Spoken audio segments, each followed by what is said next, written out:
شمع جلے سلسلہ جاری رہے، ہم رہے یا رہے یہ عزاداری رہے، شمع سے شمع جلے۔ ونعم الولي ونعم المولى ونعم النصير. أعوذ بالله من الشيطان الرجيم. بسم الله الرحمن الرحيم. الحمد لله الذي لا يبلغ مدته القائلون ولا يؤتينا ما أملاته ولا يؤدي حقه الملكتون الذي ليس لصفته أمر محدود ولا ناقص موجود ولا وقت ممدود فطر الخلائق بقدرته ونشر الرياح برحمته وابتدأ بالسحور ونادانا سيد الله وأسرد الصلاة والسلام على النبي الأمي العربي القرشي المكي المدني الأبتدئ التهامي سيد البني السعاد المنير الكوكبي الدري صاحب المكارم السكينة على المدفون بأرض المدينة على عبد المعين ورسول المسدد المصطفى الأمجد حبيب إله العالمين وخاتم النبيين وسيد المرسلين ورحمة للعالمين بالقاسم محمد.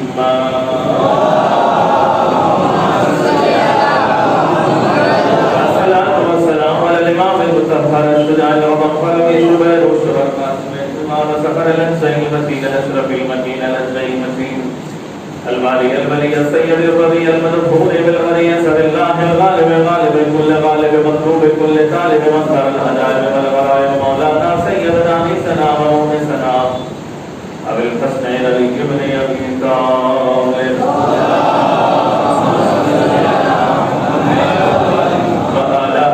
الطيبين الطاهرين المعصومين المظلومين الذين أظهر الله عنهم الرسالة فأظهرهم تطهيرا. لا سيما الإمام المبين بقية الله في الأرضين الحجة الثاني أشهر المهدي المنتشى. أرواح العالمين المقدمين ترابيين جل الله تعالى فرده الشريف كانت الله لا دائما وإن لنا إلى قيام يوم الدين أما بعد فقط قال الله تبارك وتعالى في القرآن المجيد وهو أصدق الصادقين وقوله الحق. بسم الله الرحمن الرحيم.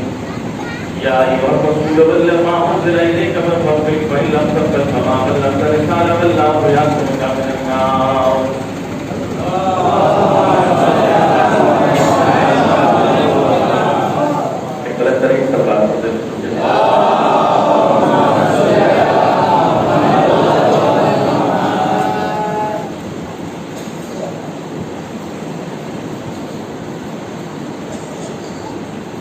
ماہ محرم کے یہ ایام جو بہت ہی دردناک ایام ہیں، جن ایام میں ہمیں پرسہ آل محمد کو دینا ہے، زمانے کے امام کو دینا ہے اور حسین کی ماں کو دینا ہے. میں نے جس آیت کریمہ کی تلاوت کرنے کا شرف حاصل کیا، یہ آیت کریمہ جو بہت ہی معتبر اور مشہور ہر زبان و عام و خاص کے اوپر جاری ہوتی ہے اور پورے عشرے کا یہی موضوع رہے گا. اور اس موضوع کو اختیار کرنے کی وجہ یہ ہے کہ ہمیں یہ دیکھنا ہے کہ رسول نے جس چیز کو پہنچایا وہ کون ہے، اس کے صفات کیا ہے، ان کے القابات کیا ہے، کیسے ہم انہیں پہچانیں گے، کیسے ہمیں انہیں جانیں گے. انشاءاللہ اگر پروردگار کا کرم رہا آل محمد علیہ السلام کی طرف سے توفیق حدیث تو ہم آپ کے خدمت میں پیش کریں گے. عزیزان محترم، اعلان ہو رہا ہے کہ یا ایھا الرسول بلغ ما انزل الیک من ربک فإن لم تفعل فما بلغت رسالۃ اللہ یعصمک من الناس. اے رسول پہنچا دیجیے اس چیز کو جس چیز کے بارے میں ہم آپ کو بیان کر چکے. اگر آپ نے نہیں پہنچایا تو اس کا مطلب یہ ہے کہ کار رسالت آپ نے کچھ انجام نہیں دیا. واللہ یعصمک من الناس، ہم آپ کو جو ہے لوگوں کے شر سے بچا لیں گے. یہ آیت کریمہ کا ترجمہ ہے. مسئلہ یہ ہے کہ یہ ہوا کہ جب تک کہ اس آیت کریمہ کی رسول خدا نے جو ہے مصداق نہیں پیش کی ہے تب تک کہ مسئلہ خاموش تھا. لیکن جیسے ہی ممبر سلومی پر یا دلیل کے ممبر پر جو ہے رسول خدا نے کہا من کنت مولا وہ پالی المولا وہیں سے جھگڑا شروع ہوا. جو دبے ہوئے فتنے تھے وہ ابھر کے آئے, جو پریشانیاں جو ہے گھروں میں بیٹھی ہوئی تھی وہ چل کے آئیں. خلافت اور ملکیت کو یہ سمجھایا جانے لگا, فتنہ پردازیاں ہونے لگی, صحیفہ بنی سائرہ کو ایجاد کیا جانے لگا. اب ایسے موقع پر دنیا نے یہ ایسا کام کیا کہ امامت کے اوپر جو ہے پردے ڈال دیا جائے اور خلافت کو اپنے ہاتھوں میں لے لیا جائے. اس لیے کہ رسول کی خلافت کے بعد ان کو بہت زیادہ فائدہ ہونے والا تھا. رسول کی خلافت ایک ایسی خلافت تھی جو اللہ کی خلافت تھی. رسول کی رسالت ایک ایسی رسالت تھی جو اللہ کی تھی. رسول نے پوری دنیا پر کنٹرول کر چکے تھے. ہر جگہ سے بیت المال آ رہا تھا, ہر جگہ سے مال آ رہا تھا, ٹیکس ادا کیے جا رہے تھے, خمس و زکات ادا کیے جا رہے تھے.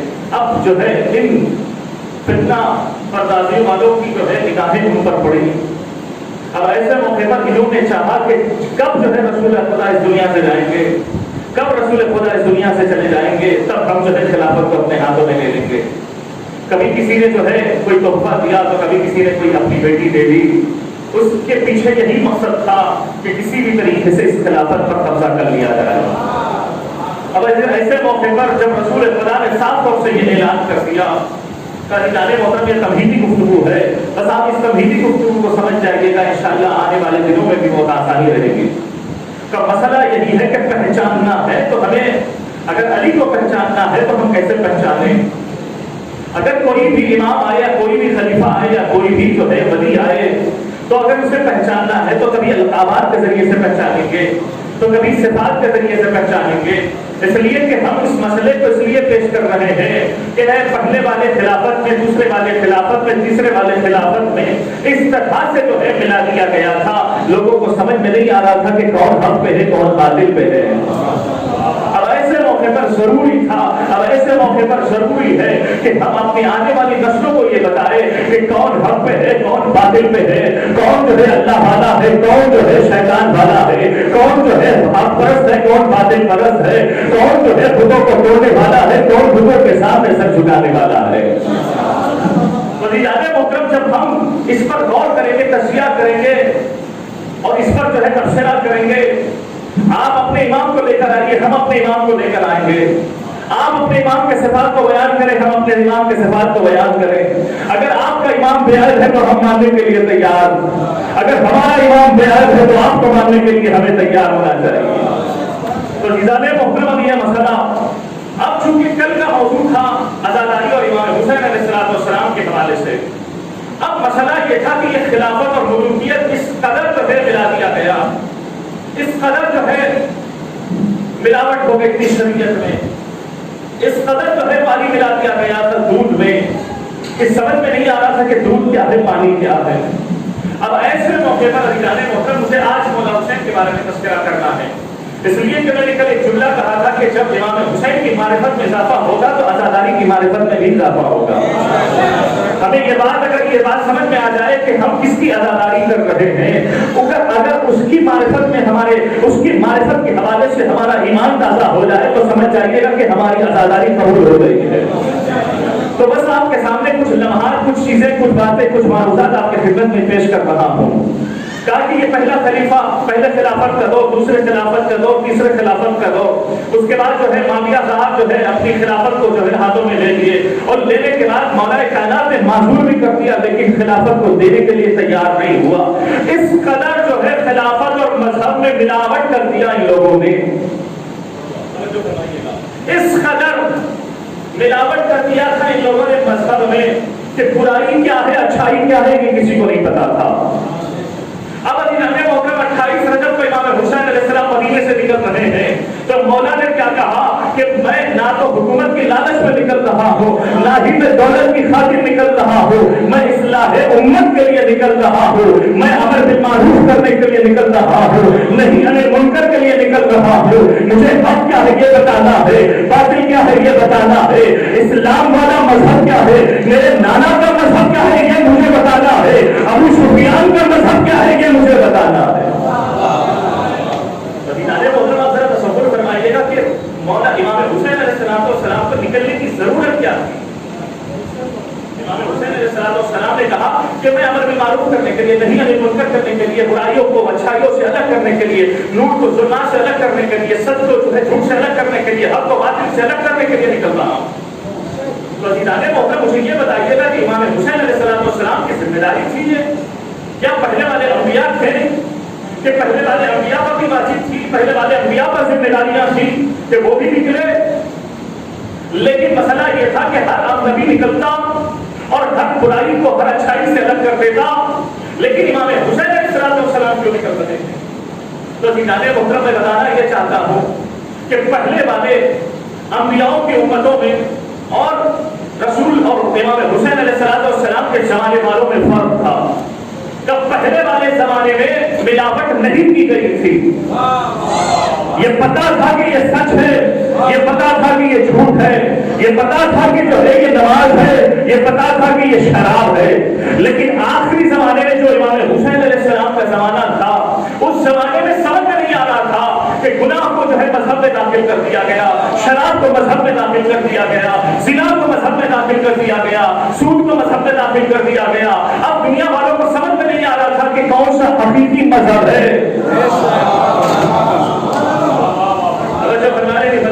اب امام حسین علیہ السلام 72 کے ذریعے سے دنیا والوں کو پیغام پہنچانے کے لیے، دنیا والوں کو حق بتانے کے لیے، دنیا والوں کو جنت دکھانے کے لیے، دنیا والوں کو حق کا پیمانہ بتانے کے لیے، دنیا والوں کو میزان عدل دکھانے کے لیے، دنیا والوں کو ابدیت دکھانے کے لیے پہنچے۔ کہاں پہنچے؟ کربلا پہنچے۔ تو عزیزان محترم اب جب کربلا پہنچے تو جیسے ہی کربلا پہنچے تو اب امام حسین علیہ السلام اور سامنے والوں کے درمیان جنگ ہوئی۔ اب جب جنگ ہوئی تو امام حسین علیہ السلام کی شہادت ہوئی اور وہاں پر جو ہے باطل جو ہے برباد ہو گیا۔ تو شہادت ہونے کے باوجود بھی کوئی انسان آج تک اپنے قلم کی حکومت پر، اپنے قلم کے دباؤ پر، اپنے قلم کی عزت پر، دولت ہونے کے باوجود بھی، ثروت ہونے کے باوجود بھی، طاقت ہونے کے باوجود بھی اپنی کتاب میں یہ نہ لکھ سکا کہ حسین ہار گئے۔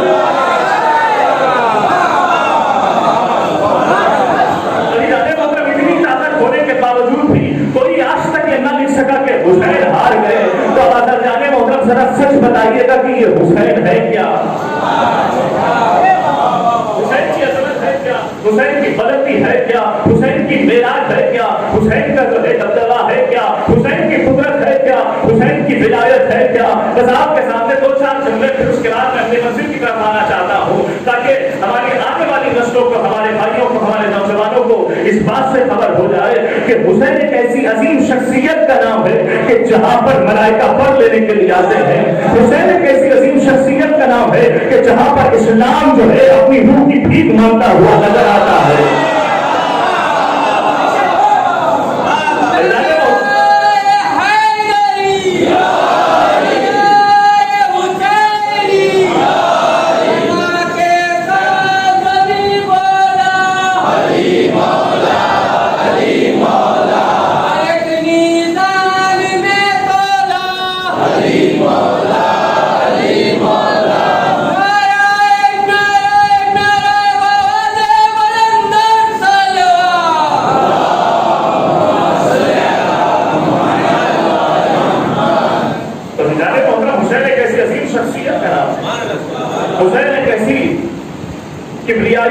کا مظہر کا نام ہے۔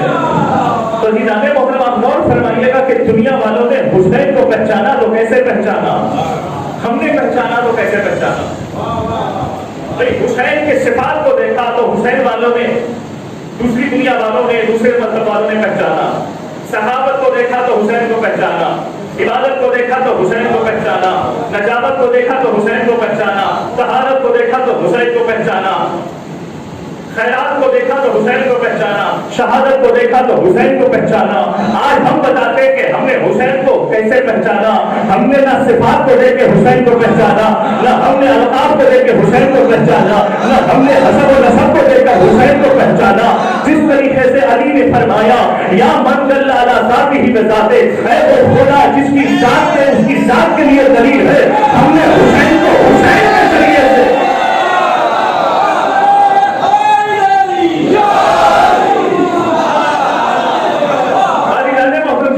سے معصوم نے کہا ہے کہ یا من دل علی ذاتہ، ارے ہر کوئی یہ کہا ہے کہ بھئی میں نے خدا کو جو ہے دنیا کو پیدا ہوتے ہوئے دیکھا تو میں نے خدا کو پہچانا، مخلوقات کو دیکھا تو میں نے خدا کو پہچانا، ارے رزق کو دیکھا تو میں نے خدا کو پہچانا. لیکن امیر المومنین نے معصوم صفت میں کہا کہ نہیں، بلکہ ہم نے ذات کو ذات کے ذریعے سے پہچانا، ذات کے ذریعے سے پہچانا. عزیزان محترم ہم نے حسین کو حسین کے ذریعے سے پہچانا. تو عزیزان محترم اب حسین حسین نہیں رہا. اور فرمائیے عزیزان محترم آج دنیا میں جہاں کہیں بھی عدل کی بات ہوتی ہے وہاں پہ حسین کی بات ہوتی ہے. جہاں کہیں بھی جو ہے ظلم کو دبایا جائے تو اس کے وہاں پر حسین کی بات ہوتی ہے. جہاں کہیں بھی انسانیت کی بات ہوتی ہے وہاں پر حسین کی بات ہوتی ہے. جہاں کہیں بھی اولاد دینے کی بات ہوتی ہے وہاں حسین کی بات ہوتی ہے. جہاں کہیں بھی رسالت پر امامت سوار ہونے کی بات ہوتی ہے وہاں حسین کی بات ہوتی ہے. ہم نے نہ سخاوت کو دیکھ کے حسین کو پہچانا، نہ ہم نے عبادت کو دیکھ کے حسین کو پہچانا، نہ ہم نے طہارت کو دیکھ کے حسین کو پہچانا. اگر پہچانا ہے تو حسین کو حسین کے ذریعے سے پہچانا، حسین کو حسین کے ذریعے سے پہچانا، حسین کو حسین کے ذریعے سے پہچانا. حسین کو کیسے حسین کے ذریعے سے پہچانا؟ اب عزیزان محترم مجھے یہ بتائیے گا رسول کے زمانے میں کتنے لوگ تھے؟ ابو جہل تھا، ابو لہب تھا، جتنے بھی لوگ تھے چچازاد بھائی اور چچازاد گھر والے، ابو سفیان جیسا ملعون تھا، سب تھے نا. لیکن رسول ان کو بدل سکے؟ رسول کے کلمات کے ذریعے سے وہ خود اپنے آپ کو بدل سکے؟ 40 سال کے بعد جو نبوت رسول کو ملی، ہر کوئی صادق مانا، ہر کوئی امین مانا، لیکن ابو جہل مانا، ابو لہب مانا، گھر کے خاندان والے مانے. توجہ سب نے جو ہے سب نے مانا لیکن اپنے نہیں مانے، اپنے گھر والوں نے نہیں مانا. یہی وجہ ہے کہ آئے اتری کی تبت یدا ابی لہب وتب، یہی وجہ ہے کہ جب جو ہے آئے اتری تو کہا کہ تمہارے ہاتھ ٹوٹ جائے، اے ابو لہب کی بیوی تیرے ہاتھ ٹوٹ جائے. تو جانے محترم آپ ذرا تصور فرمائیے کہ 40 سال کا وقفہ رسول کو ملا، عبادتوں میں عبادت کرتے رہے، اپنے آپ کو دکھاتے رہے کہ میں صادق ہوں، میں امین ہوں، اور رسول اپنا کلمہ سناتے رہے کہ تم لا الہ الا اللہ پڑھو کامیاب ہو جاؤ گے، محمد رسول اللہ پڑھو کامیاب ہو جاؤ گے، علی ولی اللہ پڑھو کامیاب ہو جاؤ گے. ہمیشہ کوشش یہ رہی کہ ہر کوئی بدل جائے، ہر کوئی بدل جائے، ہر کوئی بدل جائے. لیکن نہ ابو جہل بدلا، نہ ابو لہب بدلا، نہ ابو سفیان بدلا، نہ کفار مکہ بدلے، نہ مشرکین مکہ بدلے. لیکن حسین نے چند لمحوں میں حور کو بدل دیا.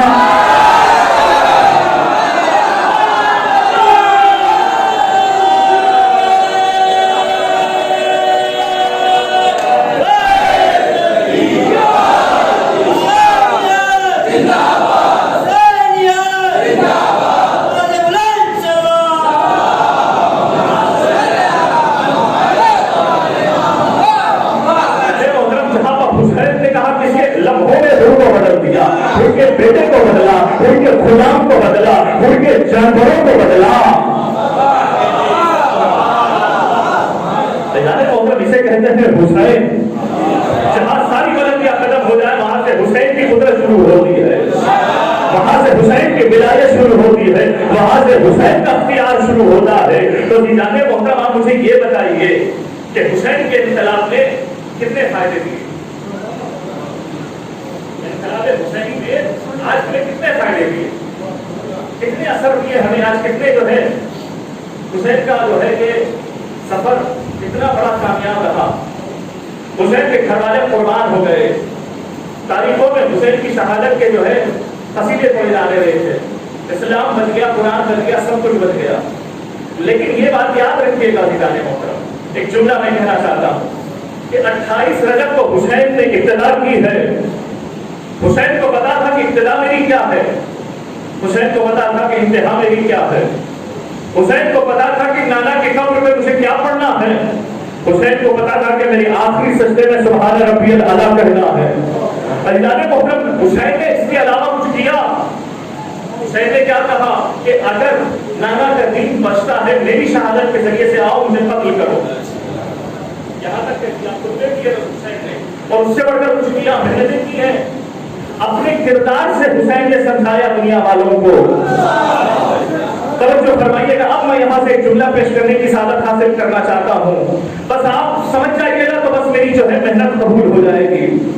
کہا کہ اب جب حسین نے شہادت دے دی, شہادت کے درجے پر فائز ہو گئے, تو عزیزان محترم مسئلہ سفر کا کیا تھا؟ بیعت کا تھا. مسئلہ کیا تھا؟ سفر کا بیعت کا تھا. یزید نے اپنے جو ہے کارکنان سے کہا کہ حسین سے بیعت لے لو. حسین نے کہا یا تو سر دے دوں گا, میں بیعت نہیں دوں گا. حسین نے کہا میں سر دے دوں گا لیکن بیعت نہیں کروں گا. لیکن یہاں حسین کی شہادت ہو گئی. سجاد تھے تو سجاد سے بیعت لے لیتے.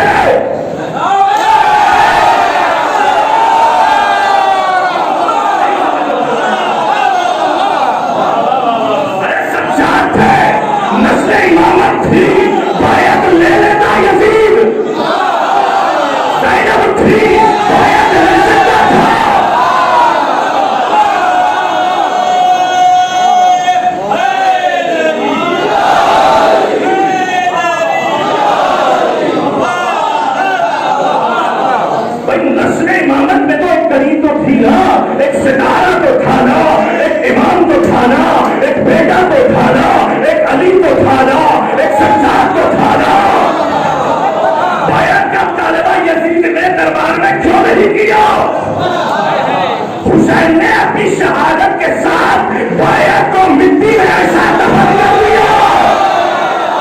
کبھی رہتے قیامت تک کوئی میرے چاہنے والے سے بیعت کے مطالبہ.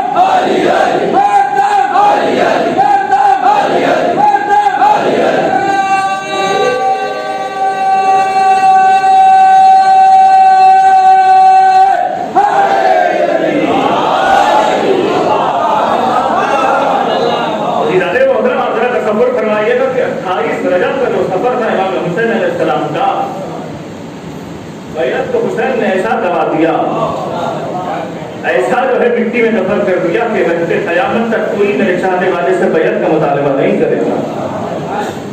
عزیزان محترم آج بھی نسل حسینی باقی ہے. امامت کا ایک شخص چشم و چراغ ابھی پردے غیب میں ہے.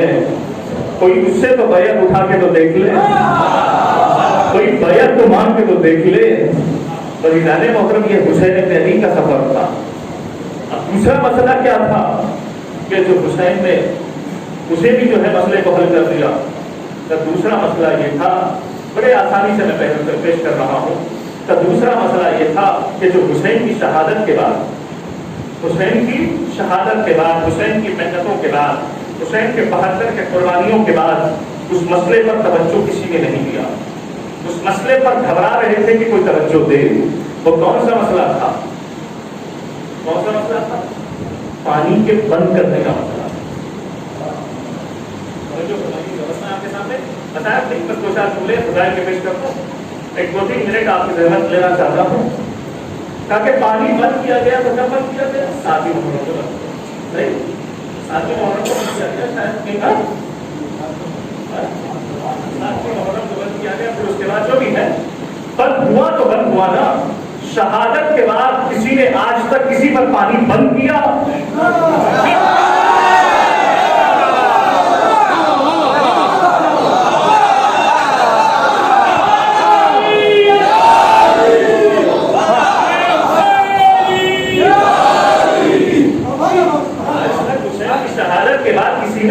پانی بند کیا. عزیزان محترم یہ دنیا سمجھ رہی تھی کہ پانی کا نہ ہونا, یہ دنیا یہ سمجھ رہی تھی کہ حسین پیاسے ہیں.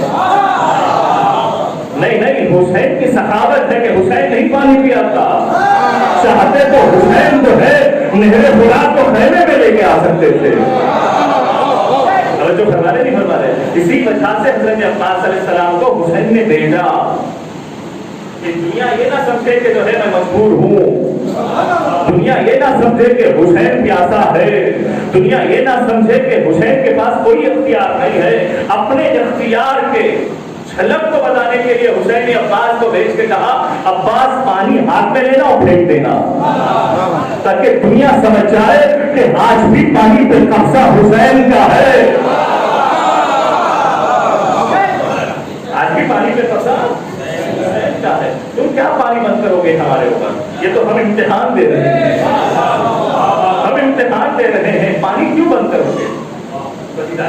یہ سب سے بڑا مسئلہ تھا کہ پہلا مسئلہ یہ تھا کہ کسی نے آج تک بیعت مطالبہ نہیں کیا. دوسرا مسئلہ یہ تھا کہ پانی کسی نے آج تک کسی کے اوپر بند نہیں کیا. اور عزیزان محترم تیسرا مسئلہ کیا تھا؟ تیسرا مسئلہ بس بیان کر کے میں اپنی ذہن کو تمام کر دوں گا. تیسرا مسئلہ یہ تھا کہ حسین نے کہا کہ برائی الگ ہو جائے گی، اچھائی الگ ہو جائے گی. حسین نے یہی کہا کہ میں امر بالمعروف کروں گا، نہیں انہیں منکر کروں گا، اور میں جو ہے اچھوں کو بدل دوں گا، فطرت کو بدل دوں گا. تو عزیزان محترم میں آپ کے سامنے ایک تمہیدی گزار جملے کے لیے پیش کرنا چاہتا ہوں کہ ابھی اگر کوئی پروگرام کرنا چاہے تو ہم اپنے گھر میں ہی جو ہے کسی کو سمجھا نہیں سکتے. کوئی پروگرام اگر ہم کرنا چاہے تبرک کے معاملے میں یہ تبرک لاؤ، وہ تبرک لاؤ، یہ تبرک لاؤ، الگ الگ انداز سے الگ الگ اختلافات ہوتے ہیں. ہر جگہ یہ ہمارے گھر کا نہیں ہے، ہر جگہ کا مسئلہ ہے. تو عزیزان محترم آپ ذرا تصور فرمائیے گا کہ حسین کی کامیابی کا جو مسئلہ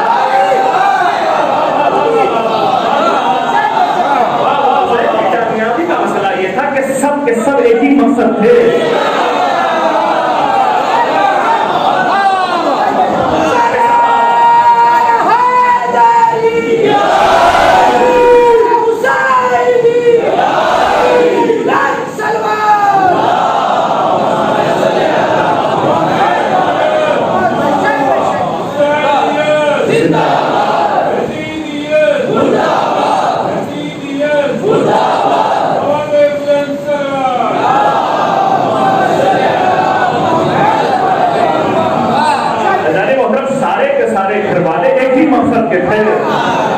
سارے کے سارے گھر والے ایک ہی مقصد کے تھے. کوئی نوجوان، سارے کے سارے نوجوان نہیں تھے، سارے کے سارے عورتیں نہیں تھیں، سارے کے سارے مرد نہیں تھے.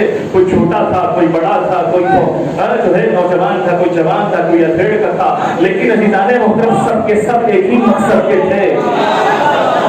عزیزان محترم کمال یہ نہیں ہے کہ ہم اپنے گھر میں اپنے گھر والوں کو بدل لیں.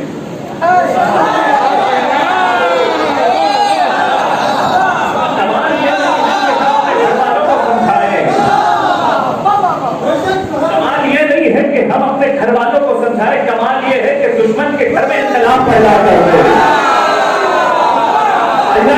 آپ ابھی نہیں سمجھے تو میں کیا بتاؤں آپ کے سامنے کہ بھائی جہاں پہ حسین کے گھر والے حسین کے ساتھ تھے نا، حسین نے اپنے کردار سے، حسین نے اپنی شہادت سے، حسین نے اپنی محنتوں سے یزید کے بیٹے معاویہ کو بدل دیا تھا.